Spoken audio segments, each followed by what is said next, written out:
Uh-oh. Oh, what? Well, the thing went away. The screen went away. Oh, there you are. Hey, I'm just not going to touch this anymore. There's Sandy. So, you'll have another 30 seconds. Let's see, who else might, you don't know the public, you might come, but otherwise I don't know of anybody else.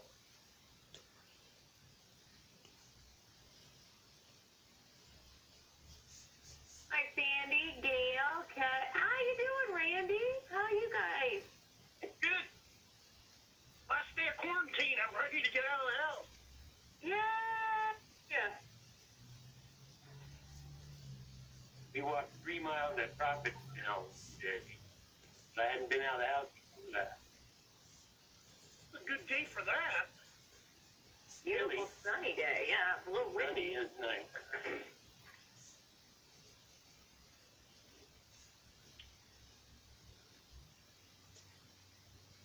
So it's 5:01. We can call the meeting to order, and if anybody else comes on, we'll let them.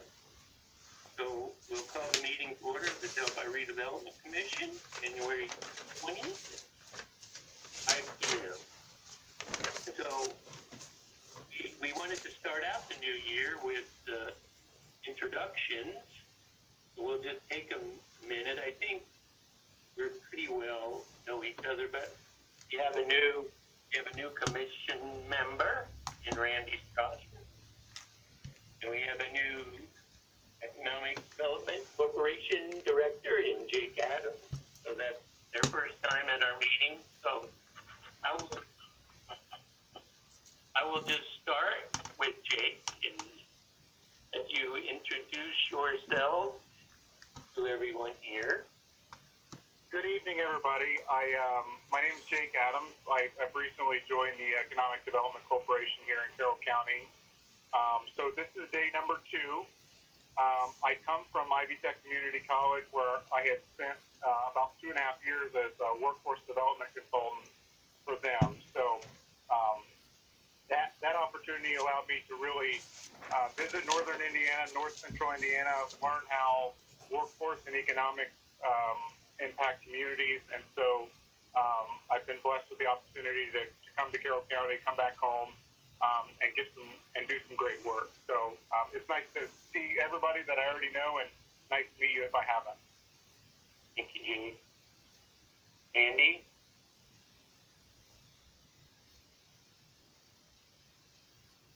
Andy Flora. I get used to two different video systems here, and one you go one place and one you go the other to unmute. So, Randy Strasser, actually getting used to working from home this last year or so. I'm actually doing business development with VS Engineering. I work with 2 offices, one out of Lafayette and one out of the LaPorte region. And we have offices in 7 different cities here in the state of Indiana, plus one in Ohio. So 45 to 150 people with the company and everything. So transportation and bridge planning, road work, and things like that. Randy? Gail? Hi, I'm Gail Connor. I'm a member of the City Council. I am a 5th grade teacher at the elementary school here in town, lifelong resident of Delphi, and I have a college-age student who is virtual learning as well this year. So, pleased to be a part of the Redevelopment Commission. Thank you, Gail. Andy?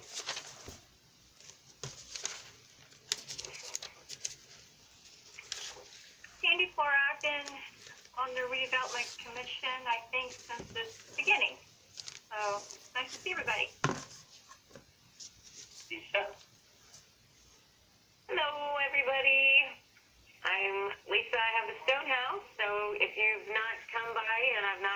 contributed to your overconsumption of calories, I apologize, but come and see me.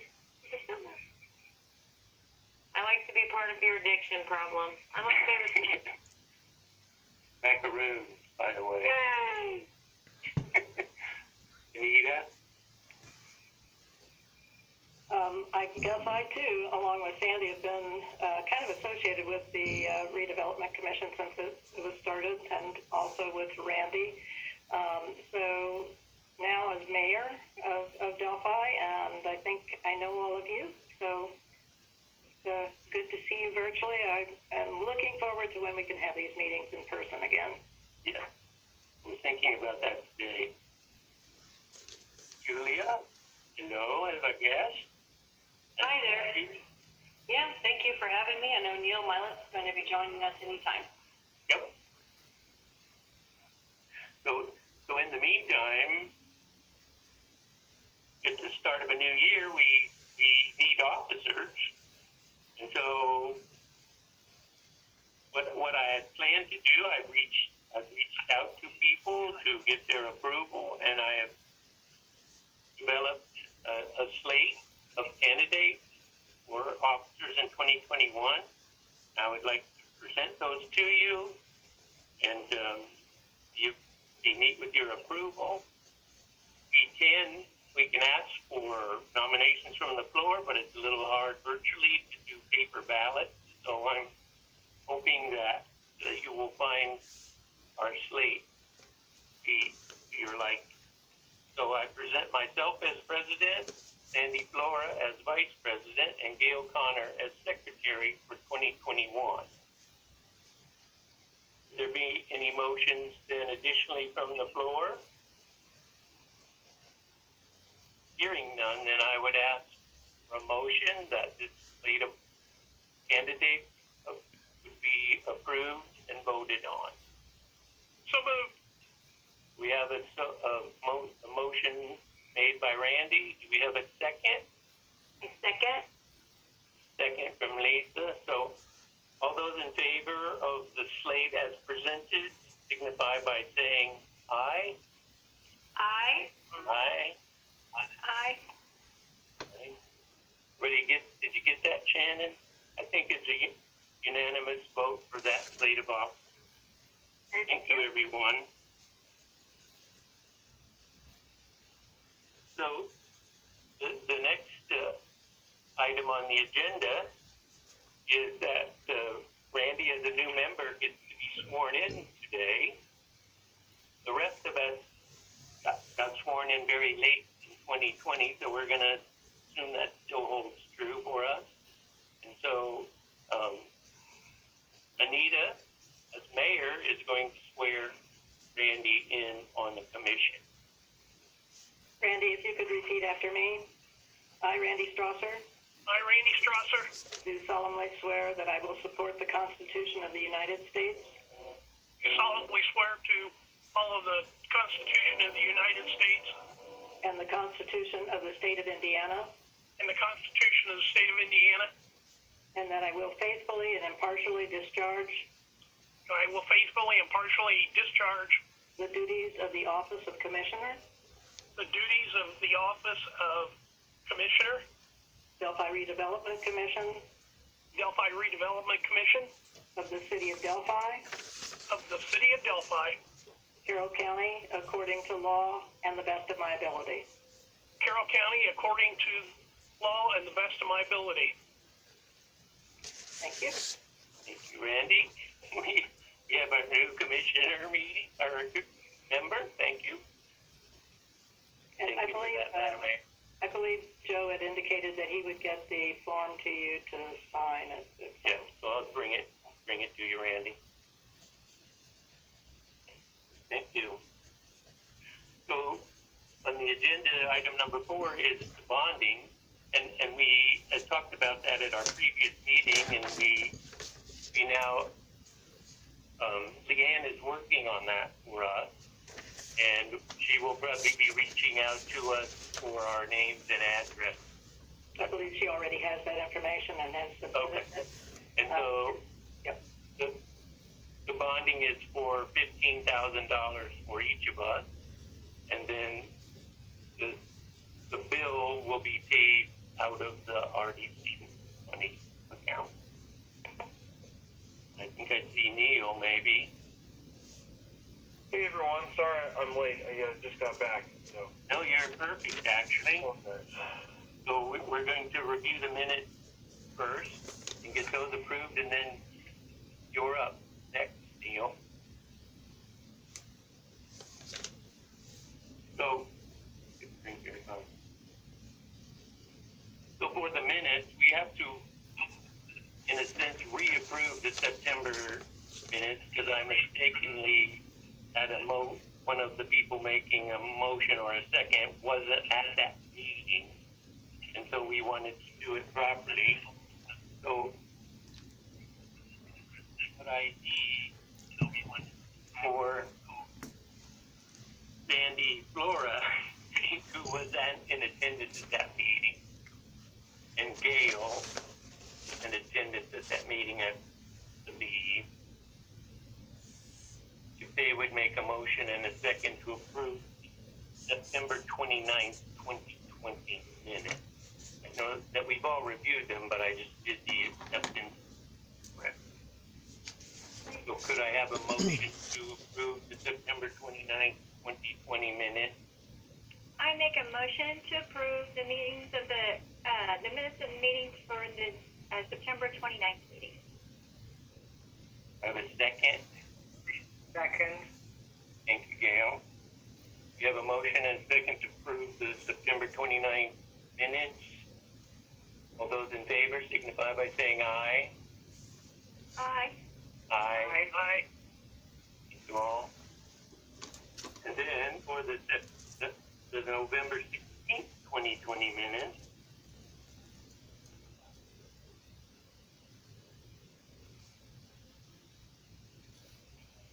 any additions, corrections to those minutes?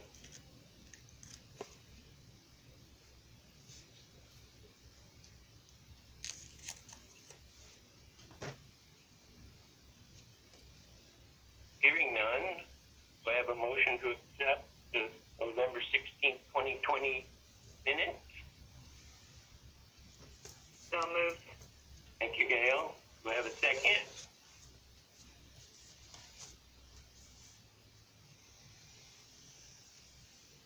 So I think I can second that since I think that's the only.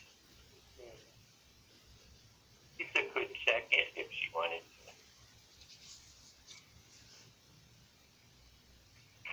I second. Okay. We have a motion and a second to accept the November 16th, 2020 minutes. All those in favor signify by saying aye. Aye. Aye. Aye. Thank you all. So now, we have a guest with us, Neil Milet, who is going to talk to us a little bit about the idea that we had Wi-Fi for the downtown area. And Neil is well versed in the latest technologies regarding that. And so we're happy to have him on our Zoom call to talk a little bit about that. And he expanded even our thinking a little bit with an idea of offering that Wi-Fi potentially to our business people downtown. And so we want Neil just to introduce himself, talk a little bit about what he's been doing currently, and then fill us in on our idea for Wi-Fi in the downtown, Neil. Welcome. Thank you for having me. It's nice to see everyone. And so Julie is also here, and she is instrumental. And so she and I have been working on the building in Delphi, the old antique store, for the last, seems like a century, but it's only been 2 years. I don't know if it's because we're in the old building all the time or not, but yeah, so we've been doing a lot of internet projects, not necessarily on a large scale, but working in Flora and Camden to bring some internet connectivity to publicly available locations, which will be happening, within the next probably 3 to 5 months, getting that online. Delphi is a little bit different. Julia and her team have worked to get fiber optic run into that building that would set up a really nice opportunity to transmit that signal wirelessly to the downtown vicinity, where it could be distributed, around the courthouse square or, along the streets. The sky is really the limit on what can be done. It's just what are your expectations, or what do you think delivers the most return on investment, not only for, free Wi-Fi, but, enhancing the quality of experience for whether that's students or visitors or, people dining in the restaurants. So it wouldn't be a ton of engineering to make it happen. So, Julie, maybe you could expand a little bit on more what we're doing too. Well, some of what's been going on is, we did partner with IFN, and I know the city is now utilizing IFN services. They have invested in us and in our mission with the Rural Innovation Network, and Heartland Hub is kind of what we're calling this place too. And so we do have coworkers. So the idea is we'll have a co-working space for people who do work remotely. And like I said, we've picked up a few already. Some that work company in San Francisco and a couple other places that people are working out of here now. And then we have been having various sessions here. So Girl Scouts are meeting here now twice a month, and it's a regional Girl Scouts. So they utilize the facility and the things that we have available. We're having a Serve Safe class on Monday. So Ivy Tech is partnering with us on that. So we're able to social distance. It's a good size space, and we cap the class. So things like that are happening. A really cool project that I thought was neat that Mr. Scheidler had approached Neil on early on was there's an apartment building that we can visually see from this building that, low-income families that didn't have any internet. So in order for those kids to manage e-learning this last semester, Neil was able to install some things, so they're getting internet now. So it's really kind of cool knowing that these families who didn't have access before are able to function from their own apartments. So that's kind of a cool story. But yeah, we have the ability to beam at different places, and some of the really cool equipment that Neil's had access to, and he can explain the company that you partner with the Israeli technology, which sounds kind of funny to say that way, but yeah, he's got some pretty interesting equipment that we're just getting kind of anxious to use and try it out in some of these communities. So Neil, for us,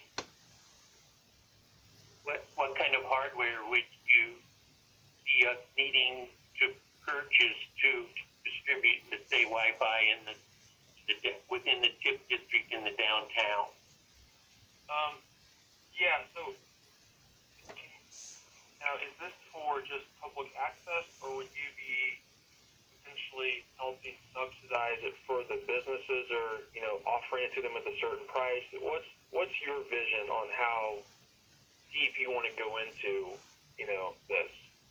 So our original vision, which we can modify obviously, was to provide internet access via Wi-Fi to the people in the downtown, visiting, eating in the restaurants, walking around, visiting, walking the trails. That was the original vision. And then you mentioned, more about providing a service to the local business people for internet. So that is something we hadn't really talked about as a commission prior to your idea. So we can talk about that as a commission. Right. I think you can do both. I mean, you could create a situation where, say there's, again, I don't know what geographic range, whether that's the courthouse square, if that's the geography of free Wi-Fi, making it so it kind of penetrates some of the restaurants and the businesses and like the opera house and stuff. we can set it up so there's free Wi-Fi outside, but also inside in select venues or places you feel are going to be, high traffic or high, high value. I would think like the Opera House and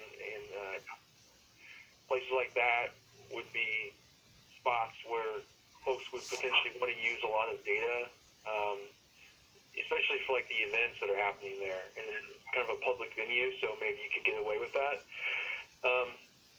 So if we could find a location in downtown Delphi where we could put some equipment on top of the roof, we could essentially transmit data to some of these hotspots, but also we could theoretically offer it to businesses if they wanted to subscribe to internet.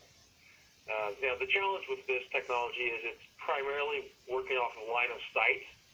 It has high capacity, high throughput, but any sort of heavy trees or obviously any other buildings would obstruct the signal to a certain extent.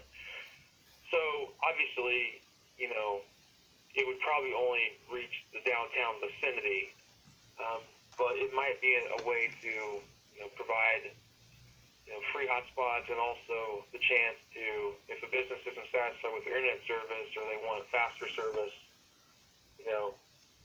provide that as well.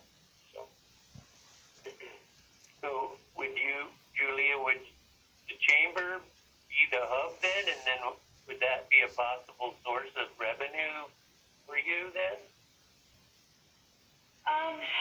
The fact that the internet's coming to the hub, if you want to call it that, here, it's potential. Yeah, there is a potential that we could figure out how to at least invest or cover our investment, because we do have equipment, things like that we've got to purchase. So it's a potential. I don't know that we want to get into the business of being an internet service provider necessarily.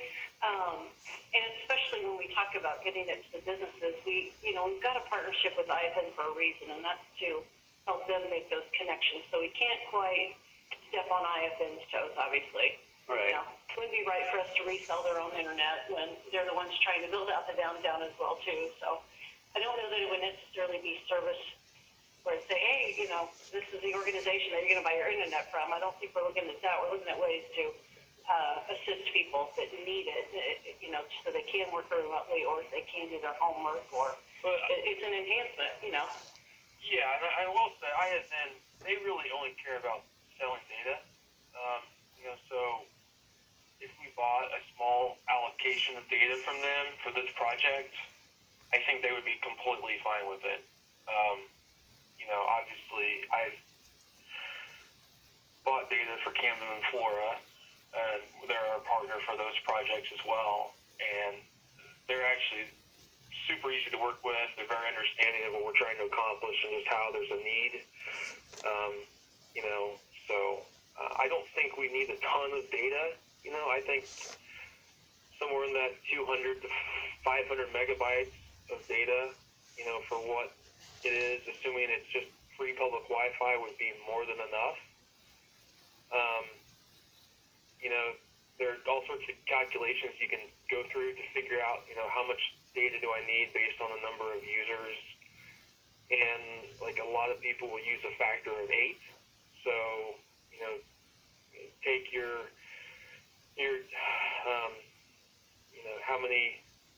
what internet speed you're going to be offering, and multiply it by a lot of people use the number 8. And so it's like, it wouldn't be, I don't think it has to be a terribly expensive endeavor. I don't think we have to go out there and try to be an ISP like Julia said. If you could create some hotspots to start with, build some value, and then kind of see, is there interest from the businesses, to enhance their service after we get that done. I think it's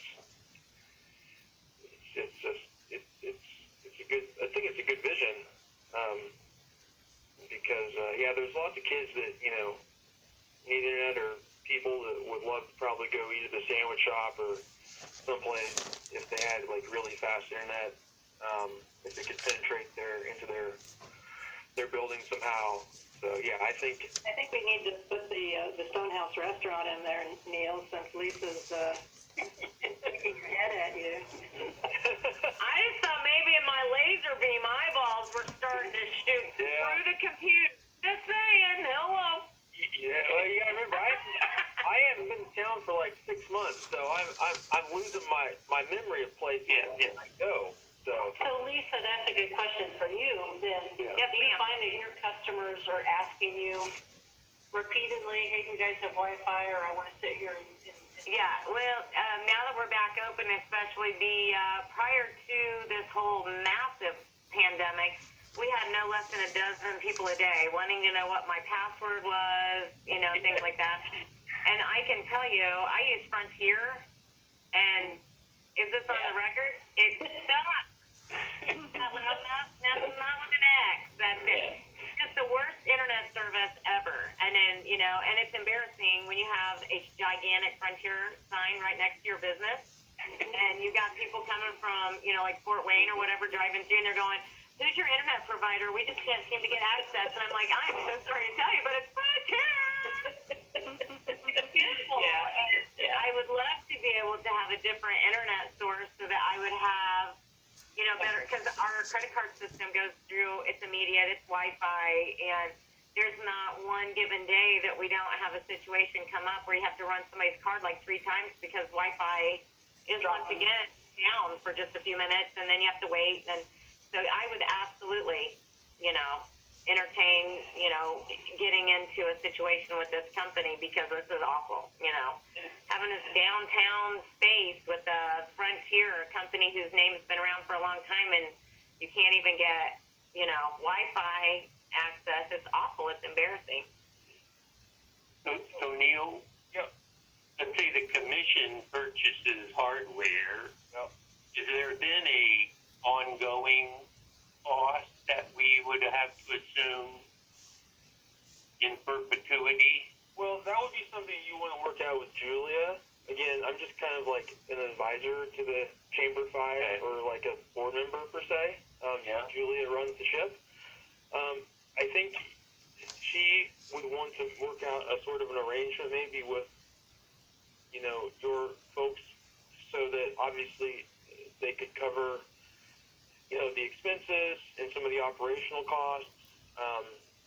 One idea would be to say maybe you purchase the hardware, and I don't know if there's a building downtown Delphi that would someone would be willing to offer up to put some of this equipment on. But essentially what Julia could do is she could run a fiber optic line from her building, from the Chamber 5 building, potentially aerial, I don't know how that works with the city and all the municipalities, but if you could run an aerial line to wherever that other building is that has the transmission points, that would be a really efficient means of which to deliver that throughput through. So there wouldn't be a ton of maintenance on the hardware side. A lot of times the anticipated life of wireless hardware is 3 to 5 years. But it usually is pretty reliable. So you would purchase the infrastructure and the hardware for the wireless hotspots per se. But if Stonehouse or another local business wanted to hook into that, they could purchase the hardware that goes on their building. That could be an expense they incur, and to facilitate the service. So I don't think the commission would be able to be responsible for buying all the hardware for everybody that uses the internet. Right. But you definitely want to work out a situation where I think we can work in the Chamber 5 favor because they would probably have to maintain the service, and I don't know, maybe there's even a way to involve some of the students in internships and help teach them how to program the wireless equipment, and maybe even make a good story where this project helps promote education and get some kids involved. I don't know what that looks like, but just some ideas. Well, and it's hard to say how much, because we'll have to work with IFN, obviously, to increase our capacity, so we would want to have to cover those costs. But it's not we're not looking to, to make a ton of money, obviously. We just want to cover our costs and make things better for everybody around here, so. How do we get a handle on what the equipment costs are gonna be, Neil? Yeah, so I think, again, I don't know to what extent you want to do something. So just off the top of my head, you could probably put the equipment on top of a building and run the fiber optic cable from Julia's building for, around $10,000. Okay? And then, the hardware that would go on around the courthouse square, I'm going to say by the time you get it installed might be another $5,000 to $7,000. So you're looking at probably a $15,000 or $20,000 project by the time you account for purchasing more data and paying that monthly subscription for the data service. But we could go up from there. Hardware wise, I'd say 15 to 20 would be in the ballpark. I can't imagine the additional data that's going to be required is going to be much more than, not much more than $1,500 a year. I can't imagine based on what they're charging us now. So again, once we know what you need, we can go back to them and find out. Yeah, you're probably looking at $1 a megabyte. I'm thinking. That's probably retail price. I don't know if they'll give you a better wholesale price or not. But Yeah, they may. Okay. So anyone on the call have a question or an idea that you want to talk about? Are you thinking about just a ring around the downtown, maybe? Just a couple of blocks, or? Yeah, so, we want to cover Main Street out, right, and then around the courthouse so that we can cover our restaurants and opera house. so That area, that's within the, can I propose an idea? I don't know how this works. Again, I'm not in politics, thankfully. But I know the courthouse has a tower on top of it. right, So if you could get access to that tower on top of the courthouse, you could cover a lot of people. I mean, you could probably reach the canal almost. You could reach to the hill on the south end of town across the bridge. You could probably get out to the McDonald's area. That would cover the whole downtown. But again, I don't know what hoops you got to jump through to get access to use that infrastructure. right. What about the city building? Is it tall enough? Yeah, it's tall enough, but it's the proximity, I guess. It's kind of anything can work, and you can always put up multiple transmission points. You could put one on the north, one on the south, and whatever.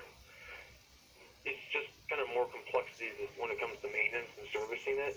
I'm just thinking because the courthouse obviously is county, and we're talking to the city. Yeah, I know. Upstairs, that's what I was But trying I to decide. would think with the courthouse being in the middle of Delphi, Centrally located. Yeah, Yeah. just sort of catches all four sides of the square. I had a question. I think the courthouse is actually tied into fiber. Is that correct? Yes. So theoretically, you could just run straight from there. That would be another option. Yeah. I'm not sure who's supplying the fiber to the courthouse. I can ask Drew Sindora real quick because I think he's worked on that project. Good. Joe, Yes. does whatever we do, does it have to only service the test district, or can it go beyond that? So they talked about, I think because of the nature of the wireless signal that it going outside the district, right, was just as incidental and would be okay. Because we built the infrastructure inside the tip, since it's not hard boundaries, where the signal actually goes doesn't really matter. So it may be that you could pick up people outside tip, downtown tip would be able to pick up the signal, and that would be okay. I think it says to, you can impact adjacent areas. Primarily focused, obviously, within the TIF district, area. So, any other questions? It has a very wide potential impact, right? For hundreds of people per day. So then you start multiplying the number of days in a year, and you get a pretty big impact in 1 year of people utilizing that particular service downtown.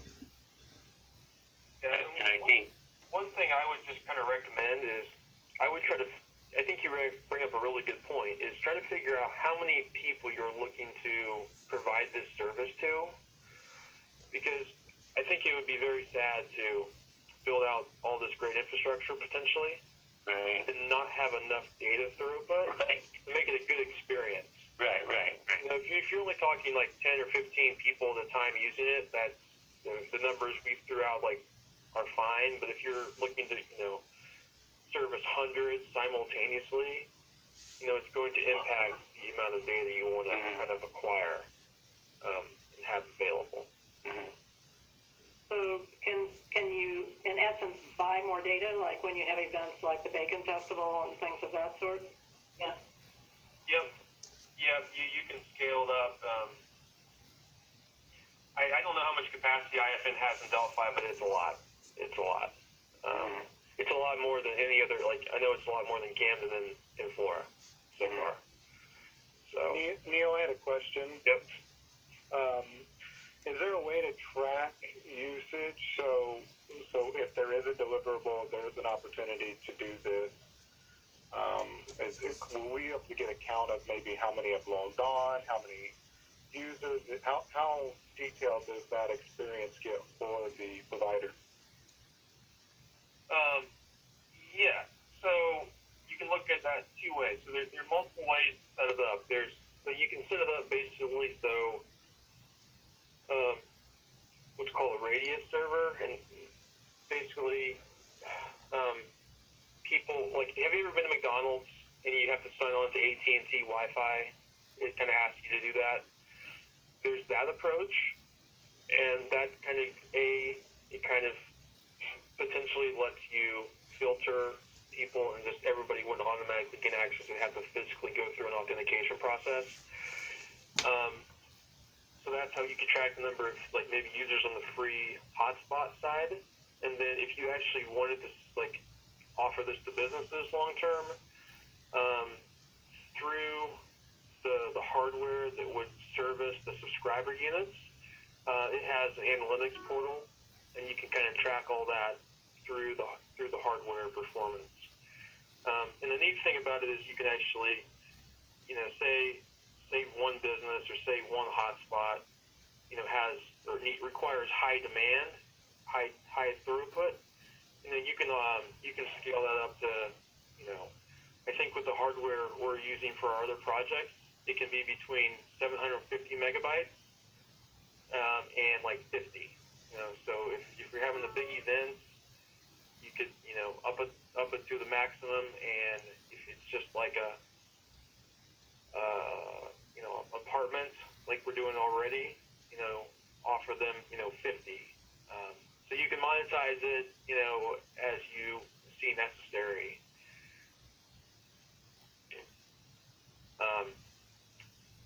There's just so many ways you can do it. Yeah, there's really a limited number of ways. I do have a question. My parents lived in Walton, and Walton does give free Wi-Fi. Yep. And it has a pretty good reach. Is that what we're kind of talking about? We provide this equipment, and then pay this monthly fee for everybody to have this free Wi-Fi. Is that what we're doing?